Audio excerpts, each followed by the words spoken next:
എല്ലാവർക്കും നമസ്കാരം. ഞങ്ങളുടെ പുതിയ വീഡിയോയിലേക്ക് സ്വാഗതം. ഞങ്ങളുടെ വീഡിയോ നിങ്ങൾ ആദ്യം മുതൽ അവസാനം വരെ കാണണം, ലൈക്ക് ചെയ്യണം, കമൻറ്റ് ചെയ്യണം. പിന്നെ നിങ്ങൾ ആദ്യമായിട്ടാണ് ഞങ്ങളുടെ വീഡിയോ കാണുന്നതെങ്കിൽ സബ് ചെയ്യാൻ മറക്കരുത്. ഈ കഴിഞ്ഞതൊരു നീണ്ട വീക്കായിരുന്നല്ലോ. മോഹൻലാലിൻ്റെ ബർത്ത്ഡേ ആഘോഷിക്കാൻ വേണ്ടിയ വീക്കെൻഡ് എപ്പിസോഡ് അത് മാറ്റിവെക്കുകയും അതുപോലെ തന്നെ ഫാമിലി വീക്ക് നേരത്തെ ആക്കുകയും ചെയ്തല്ലോ. അപ്പോൾ അതെന്താണ് ഈ ഫാമിലി വീക്ക്? ഓക്കെ, എല്ലാ വർഷവും പിന്നെ മോഹൻലാലിൻ്റെ ബർത്ത്ഡേ സെലിബ്രേറ്റ് ചെയ്യുന്നുണ്ട്. പക്ഷേ ഈ ഫാമിലി വീക്ക് ഈ സീസണിലാണ് ഇത്രയും നേരത്തെ ആക്കിയത്. അതിനെപ്പറ്റി പലരും പല അഭിപ്രായങ്ങളാണ് പറഞ്ഞത്. നമ്മുടെ അഭിപ്രായം എന്താണ്? പറഞ്ഞത് ശരി. അത് എനിക്ക് തോന്നുന്നത് ഇതിനു വേണ്ടിയാണ് അങ്ങനെ ചെയ്തത്. പക്ഷെ മോഹൻലാൽ ഫാമിലി വീക്ക് നേരത്തെ ആക്കിയത് എന്തിനാണെന്ന് പലർക്കും ഒരു സംശയമുണ്ട്. നമുക്ക് സംശയം ഇതാണ്, അത് ചില ആൾക്കാരെ നെഗറ്റീവായിട്ട് നിന്ന ചില ആൾക്കാരെ പോസിറ്റീവാക്കാനും അതുപോലെ ചിലർക്ക് ക്ലൂ കൊടുക്കാനും ഒക്കെ ഉള്ളൊരു അവസരം സൃഷ്ടിച്ചു കൊടുക്കുമായിരുന്നു എന്ന്. അതുപോലെ തന്നെ ചില ആൾക്കാരെ നെഗറ്റീവാക്കി മാറ്റാനും അവസരം ഉപയോഗിക്കാമോ എന്ന് ശ്രമിച്ചു എന്നുള്ളതാണ് നമുക്ക് തോന്നുന്നത്. അപ്പം അതായിരുന്നു സംഭവം. ഇപ്പം ജാസ്മിന്റെ കാര്യമൊക്കെ എനിക്ക് മനസ്സിലാക്കിയത്, അവർക്ക് ജാസ്മിന് ഇപ്പോൾ ആദ്യം വന്ന സമയത്തെ രീതിയിലുള്ള ആ നെഗറ്റീവായിട്ടുള്ള ആ ഒരുപാട് സ്വഭാവങ്ങൾ മാറ്റി ഇപ്പോൾ പുള്ളിക്കാരി പോസിറ്റീവായിട്ടുണ്ട്. കൂടെയുള്ള മത്സരാർത്ഥികളോട് വളരെ നല്ല രീതിയിലാണ് പുള്ളിക്കാരി വർത്തമാനം പറയുന്നത്. അതുപോലെ തന്നെ ഗെയിം ആണെങ്കിലും വളരെ പ്ലാൻ ചെയ്ത രീതിയിലൊക്കെ കളിക്കുന്നുണ്ട്. പിന്നെ പുള്ളിക്കാരിയുടെ പണ്ട് നേരത്തെ പറഞ്ഞ പോലെ പുള്ളിക്കാരി ഓരോ കാര്യങ്ങൾ ഷുഗർ കോട്ടിങ് രീതിയിലെ വർത്തമാനങ്ങളും കാര്യങ്ങളുമായിരുന്നു. ഇപ്പോൾ അങ്ങനെയുള്ള അല്ല, നല്ലതായിട്ട് അവിടെ ഷോ ചെയ്യുന്നുണ്ട്. അതെ, ശരിയാണ്. അപ്പൊ എനിക്കൊന്ന് ജാസ്മിന്റെ ഫാമിലി വന്നത് ഒരു പരിധിവരെ ഇതിനു വേണ്ടിയായിരുന്നു എന്നുള്ളതാണ്. അതിനു വേണ്ടിയാണോ ഇത്ര നേരത്തെ വിട്ടുവെന്ന് സംശയമുണ്ട്. അതിൽ ജിൻഡോ എന്തായാലും ജാസ്മിനേക്കാളിൽ മുമ്പിലാണ്. അങ്ങനെയൊക്കെ ഉള്ള ഒരു ഹിന്റ് കൊടുക്കാനായിട്ട് ജിൻഡോയെ ഗൗനിക്കാതെ പോയതും ഇൻസൾട്ട് ചെയ്യാൻ ശ്രമിച്ചതും എനിവേ പിന്നെ വേറെ എന്താ ഇപ്പം ജിൻഡോയുടെ ഫാദർ വന്ന് കുറച്ച് പാട്ടൊക്കെ പാടി, സിജോയുടെ ഫാദർ കുറച്ച് മിമിക്രി കാണിച്ചു, അൻസിബയുടെ പേരൻസ് ഒക്കെ നല്ല ഡീസൻ്റ് ആയിരുന്നു. ശ്രീധുവിന്റെ അവരത്ര മിങ്കിൾ ചെയ്തില്ല മദർ. പക്ഷെ അവരുടേതായിട്ടുള്ള പേഴ്സണൽ റീസൺ കൊണ്ട് കുറച്ച് കാര്യങ്ങളൊക്കെ പറഞ്ഞു കൊടുത്തു. പിന്നെ ബാക്കിയുള്ളവരുടെ അപ്സര ഇവരുടെ പിന്നെ അതുപോലെ രഞ്ജുവിന് ഇവരുടെ എല്ലാം ഫാമിലി വന്നു പോയി. പ്രത്യേകിച്ചൊന്നും കാര്യമായിട്ടൊന്നും പറയാനില്ല. ഓക്കെ ആയിരുന്നു. പിന്നെ നമുക്ക് ഈ കഴിഞ്ഞ ആഴ്ചത്തെ ചില കാര്യങ്ങൾ പറയേണ്ട 1-2-3 കാര്യങ്ങൾ പറയാം. ഒന്നാമത്തെ കാര്യം, അവിടെ ഒരു പുതിയൊരു ഗ്രൂപ്പുണ്ട്, സായി, സിജോ, അഭിഷേക്, നന്ദന. അഭിഷേക് ഒരു പരിധി വരെ, നന്ദന.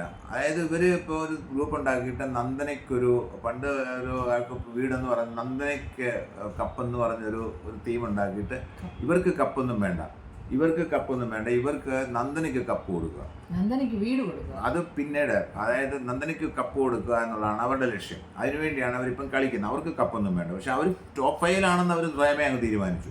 പിന്നെ ബാക്കി ഇനി ആരൊക്കെ വരുമെന്നുള്ളതാണ്. അത് അങ്ങനെ വരുന്നവരെ തട്ടിക്കളയുക. അതായത് ജിൻഡോയെ ടോപ്പ് 5-ൽ വരാതെ കളയും. കാര്യം ഇവരിപ്പോൾ ഓൾറെഡി 4 പേരില്ലേ. പിന്നെ അവരുടെ ആവശ്യമുള്ള ആൾക്കാർ വേണമെങ്കിൽ ജിൻഡോയെ കളയണം. ഇവരേതായാലും ടോപ്പ് 5-ലാണെന്ന് അവരങ്ങ് തീരുമാനിച്ചു. എന്നിട്ട് കപ്പ് കൊടുക്കുക. കപ്പ് കൊടുത്തു കഴിഞ്ഞിട്ട് 50 ലക്ഷം കിട്ടുന്നത് അവളുടെ വീട് വെച്ച് കഴിഞ്ഞിട്ട് അത് വീതിച്ചെടുക്കുക. ഇതൊക്കെയാണ് പരിപാടി. പിന്നെ അല്ലെങ്കിൽ ഇനി പണപ്പെട്ടി വരും. ആ റൗണ്ട് സ്റ്റാർസ് കൊണ്ടോന്ന് തന്നെ നമുക്കറിയത്തില്ല. അങ്ങനെ ഉണ്ടെന്നുണ്ടെങ്കിൽ പണപ്പെട്ടി എടുത്ത് കൊടുക്കാനാവുക. അപ്പം ഔട്ടാകാതെ നന്ദനെ സംരക്ഷിക്കുക. ഇതൊക്കെയാണ് ചേട്ടന്മാരുടെ പരിപാടികൾ. അവർക്ക് ജയിക്കുകയൊന്നും വേണ്ട. അവരങ്ങ് ഭയങ്കര കോൺഫിഡൻ്റ് ആണ്. സത്യം പറഞ്ഞാൽ ഇവർക്ക് അറിയത്തില്ല പുറത്ത് എന്തോ നടക്കുന്നത്, ഇവർക്ക് എന്തുമാത്രം സപ്പോർട്ട് ഉണ്ടെന്നൊന്നും അറിയാതാണ് ഇവർ ഈ സംസാരിച്ചുകൊണ്ടിരിക്കുന്നത്.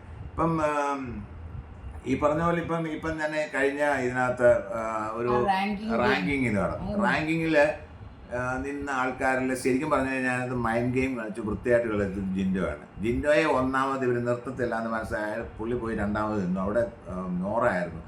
നോറയൊക്കെ പുള്ളി ജിൻഡോയ്ക്ക് സപ്പോർട്ട് കിട്ടുമെന്ന് മനസ്സിലായി. അത് ശരിയുമായിരുന്നു. 2 കിട്ടി. എന്നിട്ട് ഈ സിജോയും ഒക്കെ ഈ ജിൻഡോയെ എന്തുമാത്രം അവഹേളന രീതിയിലാണ് സംസാരിച്ചത്. ശരിക്കും അളിഞ്ഞ ഗെയിമാണെന്ന്. ശരിക്കും പറഞ്ഞാൽ അളിഞ്ഞ വർത്താനം പറഞ്ഞത് സിജോ ആണെന്നുള്ളതാണ് സത്യം. അതെ, അതെ. മനസ്സിലായില്ലേ? എന്നിട്ട് എന്താ സംഭവിച്ചത്? ഈ വന്ന് വാചകടിച്ച് ഇവരിലെ ഈ ജിൻഡോയും സിജോയും അപ്സരയും നന്ദനെ ഏറ്റവും അവസാനമായി, ബാക്കിലായി. ജിൻഡോ 2-ലുമായി. അതാണ് സംഭവിച്ചത്. അപ്പോൾ പിന്നെ ഒരു കാര്യം കൂടെ ഞാൻ ഇതിനകത്ത് പറയും. ഇപ്പോൾ ഈ ഒരു മത്സരാർത്ഥി എങ്ങനെ ഒരാളുടെ എതിർപ്പ്, അതായത് ഒരു ഫാൻ അല്ലായ്മയിൽ നിന്ന് ഫാനാവുകയും തിരിച്ചാവുകയും ചെയ്യുന്നതിൻ്റെ ഒരു ഉദാഹരണം പറയാം. ഈ രതീഷൊക്കെ ഉണ്ടായിരുന്ന സമയത്ത് ഈ സിജോയെ എനിക്കിഷ്ടമായിരുന്നു. സിജോ ആ സമയത്ത് ഈ ജിൻഡോയുമായിട്ട് വഴക്കുണ്ടായി എന്ന് പറഞ്ഞു 4 ആഴ്ചയ്ക്ക് നിന്നെ ഞാൻ ഇവിടുന്ന് കളയുന്നൊക്കെ പറഞ്ഞപ്പോൾ അന്നൊക്കെ സിജോയാണ് ഞാൻ മാനസികമായി സപ്പോർട്ട് ചെയ്തിരുന്നത്. ജിൻഡോയുടെ എനിക്ക് എതിർപ്പായിരുന്നു. ആ സ്ഥലത്ത് ഇന്ന് ഞാൻ ജിൻഡോയെയാണ് സപ്പോർട്ട് ചെയ്യുന്നത്. ഞാൻ ആക്ച്വലി സിജോയ്ക്ക് എതിരാണ്. ആ ട്രാൻസ്ഫോർമേഷൻ ഒന്ന് മനസ്സിലാക്കി. ജിൻഡോ അവിടുന്ന് എനിക്കിഷ്ടമില്ലാത്ത ജിൻഡോ എനിക്ക് ഇഷ്ടമാകപ്പെടുകയും ഇഷ്ടമായിരുന്ന സിജോ ഇഷ്ടപ്പെടാതെ വെറുപ്പിക്കുന്ന ഒരാളുമായി മാറുന്ന ഒരു ട്രാൻസ്ഫോർമേഷനാണ് ആക്ച്വലി നടന്നത്. അതൊരു ഭയങ്കര ഉദാഹരണമാണ് ആക്ച്വലി. പിന്നെ അതുപോലെ തന്നെ എന്താണ് നന്ദന പിന്നെ ഈ പറഞ്ഞ കിളവൻ എന്ന് വിളിച്ചത് നമ്മൾ നേരത്തെ പറഞ്ഞാണ്. അതുപോലെ ഫുഡ് കൊടുക്കാതിരിക്കുക, ഇതൊന്നും ആരും ചോദിക്കുന്നില്ല. അകത്തുള്ളവരും ചോദിക്കുന്നില്ല, പിന്നെ ഇപ്പോൾ ബീവിയും ചോദിക്കുന്നില്ല, മോഹൻലാലിനെ കൊണ്ട് ബീവിയും ചോദിപ്പിക്കുന്നില്ല. പിന്നെ ഒരു സംഭവം നടന്നത്, ശ്രീതു അർജുൻ കോംബോ പിന്നെയും ഒന്നുകൂടെ വീണ്ടും വന്നു. അമ്മ വന്നതിന് ശേഷം ഒന്ന് അടങ്ങിയിരുന്നത് പിന്നെയും വന്നു. അല്ലാതെ പ്രത്യേകിച്ചൊന്നും നടന്നിട്ടില്ല എന്നുള്ളതാണ് സത്യം. എനിവേ, കഴിഞ്ഞ മോഹൻലാലിൻ്റെ ബർത്ത്ഡേ ആഘോഷം ബിഗ് ബോസ് ഹൗസുകാർ ഒരുവിധം മോശമില്ലാതെ അത് അവരവിടെ പ്രോഗ്രാംസ് മോഹൻലാലിന് വേണ്ടി ചെയ്തു. പക്ഷേ ഈ സമയം നമുക്ക് കഴിഞ്ഞതാണെങ്കിലും പറയാൻ പറ്റില്ല. സിബിൻ ഉണ്ടായിരുന്നെങ്കിൽ കുറേ കൂടെ കാണികൾക്ക് എൻ്റർടൈൻമെൻ്റായ രീതിയിൽ കോർഡിനേറ്റ് ചെയ്ത് പോയിനെന്ന് എനിക്ക് തോന്നുന്നു. അത് കഴിഞ്ഞതാണ്, പുള്ളിയില്ല, എന്നാലും ഞാൻ ഓർത്ത് പറഞ്ഞെന്ന് മാത്രം.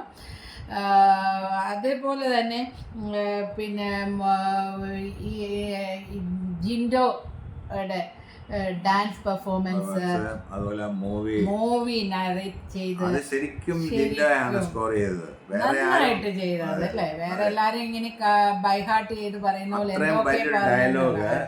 ഒന്നും നോക്കാതെ വിത്ത് ആക്ഷൻ അല്ലേ, വെരി ഫണ്ടാസ്റ്റിക് ആയിട്ടൊരു സംഭവമായിരുന്നു അല്ലേ. അതെ. ഇത് വേറൊരു കാര്യം കൂടി ഇതിനകത്ത് നോക്കാൻ സാധിക്കും. ഇപ്പം ജിൻഡോ ആണ് ശരിക്കും അവിടെ ഒറ്റപ്പെട്ട് ജീവിക്കുന്നത്. എന്നാൽ ഒറ്റപ്പെടലിൽ നിന്നും പുള്ളിക്ക് ഇത് ചെയ്യുന്നതല്ല, ഈ സ്ഥലമാണ് പുള്ളി ഒരു സപ്പോർട്ടില്ലാതാണ് ആക്ച്വലി അവിടെ ഇത് ചെയ്യുന്നത്. എല്ലാ ആൾക്കാരും കൂട്ടമായിട്ടും ഒറ്റയ്ക്കും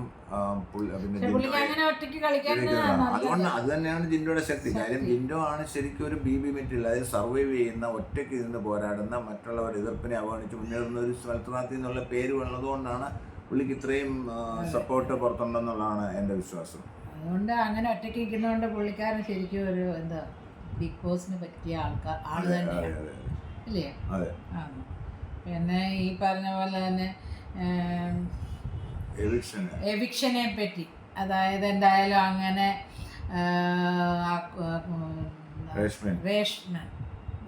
രശ്മി ബായി രശ്മിൻ ഔട്ടായി. രശ്മിൻ ആക്ച്വലി ഔട്ട് ആവുന്നതിൽ ഇതേ ഒരു വെത്രാത്തി ഔട്ടാവുമ്പോൾ ജാസ്മിന്റെ തോഴി പോയെന്ന് തന്നെ പറയുന്നതാണ്.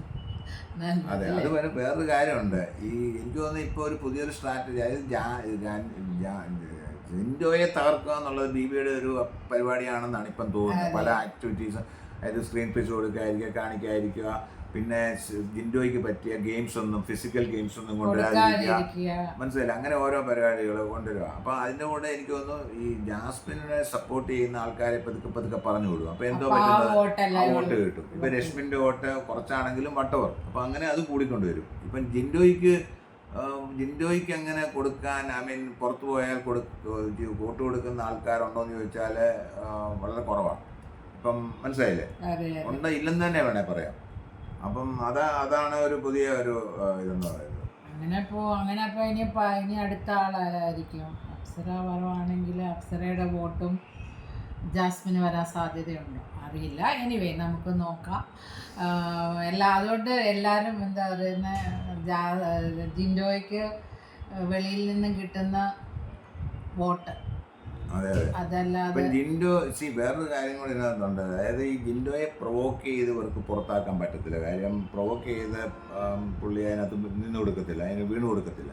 അപ്പോൾ അതിനാണ് ആക്ച്വലി ഇവർ ഈ ഉഡായിപ്പ് ചെയ്ത് ജിൻഡോയുടെ ഇത് കുറയ്ക്കുക, നെഗറ്റിവിറ്റി ക്രിയേറ്റ് ചെയ്യുക, സ്ക്രീൻ സ്പേസ് കൊടുക്കാതിരിക്കുക. പക്ഷെ ഒരു കാര്യം എന്താണെന്ന് വെച്ചാൽ ജനങ്ങൾക്കൊരു പരിധിവരെ മനസ്സിലായത്.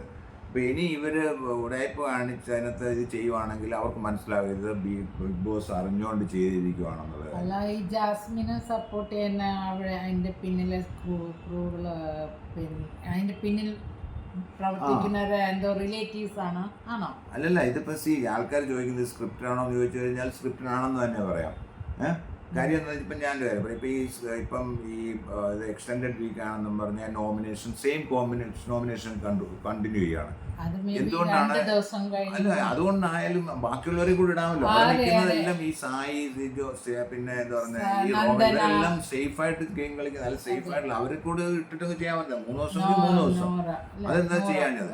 പിന്നെ രണ്ടാമത്തെ കാര്യം ഈ പറഞ്ഞ പോലെ അവിടത്തെ പിന്നെ ഷോ ഡയറക്ടറും പിന്നെ വീക്കെൻഡ് ഡയറക്ടറും ഒക്കെ ഈ ചിലർക്ക് വേണ്ടി പിന്നെ കാര്യങ്ങൾ ചെയ്യുന്നുണ്ട്. അത് ചില ആൾക്കാരുടെ റിലേറ്റീവ്സ് ആണെന്ന് പറയുന്നു. മനസ്സിലായില്ലേ? അപ്പം പക്ഷെ ഒരു കാര്യമുണ്ട്, ഇവരിനി ഇതിനകത്ത് എന്തെങ്കിലും മോശമായ രീതിയിൽ ഈ വിന്നർ നിർണയത്തിൽ കളിച്ചു കഴിഞ്ഞാൽ ഇത് ആൾക്കാർക്ക് മനസ്സിലാവും. ആക്ച്വലി പറഞ്ഞു കഴിഞ്ഞാൽ ഈ പുനർനിർണയം എന്ന് പറയുന്ന സംഭവത്തെ പരിശോധിക്കാൻ വേണ്ടി, ഓഡിറ്റ് ചെയ്യാൻ വേണ്ടി ഒരു കേസ് കൊടുക്കണം. ആക്ച്വലി ജനങ്ങൾ അങ്ങനെ വല്ലതും ചെയ്താൽ. കാര്യം എന്താണെന്ന് വെച്ചാൽ ഇപ്പോൾ ഇവർ പറയും KPMG കൊണ്ട് ഓഡിറ്റ് ചെയ്തു. KPMG എന്തോ ഓഡിറ്റ് ചെയ്ത്, ഇത് അക്കൗണ്ട്സ് ഓഡിറ്റ് ചെയ്യുന്നൊന്നുമല്ല. എന്ന് പറഞ്ഞാൽ അതൊരു ലീഗലായിട്ടുള്ള ഒരു സ്റ്റാറ്റ്യൂട്ടറി ആയിട്ടുള്ള ഓഡിറ്റൊന്നുമല്ല. അതൊരു ക്രെഡിബിലിറ്റിക്ക് അവർ ചെയ്യുകയാണ്. പക്ഷേ ഇപ്പം നമ്മളൊരു സാധനം വാങ്ങിക്കുമ്പം അതിനകത്ത് പറയുന്ന ഡിസ്ക്രിപ്ഷനും നമ്മൾ വാങ്ങിച്ച സാധനത്തിൻ്റെ ഫീച്ചേഴ്സും തമ്മിൽ ഗ്യാപ്പ് ഉണ്ടെങ്കിൽ നമുക്ക് കൺസ്യൂമർ കോടതി പോവാം. മനസ്സിലായില്ലേ? അപ്പം ഇതുപോലെയാണ് ബിഗ് ബോസ് പറഞ്ഞിട്ടുള്ളത്. വോട്ടിൻ്റെ ബേസിസിലാണ് ഈ വിന്നറെ നിയമിക്കുന്നതെന്ന് പറഞ്ഞിട്ട് അത് മാനിപ്പുലേറ്റ് ചെയ്യുവാണെന്നുണ്ടെങ്കിൽ അതിനെ ചോദ്യം ചെയ്യുവാനുള്ള അവകാശം നമുക്കുണ്ട്. ബിക്കോസ് അത് അങ്ങനെ പറഞ്ഞതുകൊണ്ടാണ് നമ്മളൊക്കെ ഇത് ആ പ്രൊഡക്റ്റ് കാണുന്നത്. അപ്പോൾ അത് അങ്ങനെ അല്ല എന്ന് പിന്നെ ഉണ്ടെങ്കിൽ അത് കൺഫേം ചെയ്യണം. അത് വേറൊരു ഇൻഡിപെൻഡൻ്റ് ആയിട്ടുള്ള ഒരു ഏജൻസി, ഇൻഡിപെൻഡൻ്റ് ആയിട്ടുള്ള ഒരു ഓർഗനൈസേഷൻ, ഒരു ഫേം അത് ഓഡിറ്റ് ചെയ്യണം. ഓഡിറ്റ് ചെയ്തിട്ട് ഇത് കൺഫേം ചെയ്യണം. അതായത് ഈ പറഞ്ഞ സംഭവങ്ങളൊക്കെ അങ്ങനെ തന്നെയാണെന്നുള്ളത്. KPMG എന്ന് പറയുന്നത് ഒരു എക്സ്റ്റേണൽ ഇതല്ല. അവർ ഇന്റേണലായിട്ട് ആൾക്കാർക്ക് ഒരു ക്രെഡിബിലിറ്റി ഉണ്ടാക്കാൻ വേണ്ടി നിയമിച്ചൊരു ഇതാണ്. അല്ല, ഇപ്പോൾ രശ്മിൻ്റെ വോട്ടെന്ന് പറയുന്നത് നമുക്ക് ഏകദേശം അറിയാം. അത് ആ ആൾക്കാരെല്ലാം ജാസ്മിന് കൊടുത്താൽ തന്നെ പിന്നെ ജാസ്മിൻ ടോപ്പ് ആകാനുള്ള സാധ്യതയുണ്ട്. രശ്മിനൊന്നും വോട്ടില്ല അധികം, അതുകൊണ്ടൊന്നും ആകത്തില്ല. ഞാൻ പറഞ്ഞു ഇങ്ങനെ ആക്യുമുലേറ്റ് ചെയ്ത് ഇപ്പം വേറൊരാൾ വരിക, അങ്ങനെ 2-3-4 പേര് വരുമ്പോൾ അത് ആഡ് ചെയ്യിപ്പം അത് നല്ല വോട്ടിൻ്റെ വ്യത്യാസം ഉണ്ടാകത്തില്ല. കാരണം അതാകാൻ സാധ്യതയുണ്ട്. കാരണം ജിൻഡോ ഇപ്പോൾ പറഞ്ഞതുപോലെ ജിൻഡോ ഒറ്റയ്ക്ക് നിൽക്കുന്ന വ്യക്തിയാണ്, ബാക്കിയെല്ലാം ഗ്രൂപ്പായിട്ട് കളിക്കുന്നത്. അതാണ് ഇപ്പോൾ ഇവരുടെ ഉദ്ദേശം എന്താണെന്ന് വെച്ചാൽ ഇങ്ങനെ ആൾക്കാരെ പുറത്തു വിടുക. ആ ആൾക്കാരെ പുറത്തു വിടുന്ന ആൾക്കാരെ കൊണ്ട് പിന്നെ അവരുടെ അണികളെ കൊണ്ട് പിന്നെ ജാസ്മിനെ വോട്ട് ചെയ്യിപ്പിക്കുക, അങ്ങനെ വോട്ട് കൂട്ടുക, ജിൻഡോയെ തകർക്കുക. ഇതാണ്.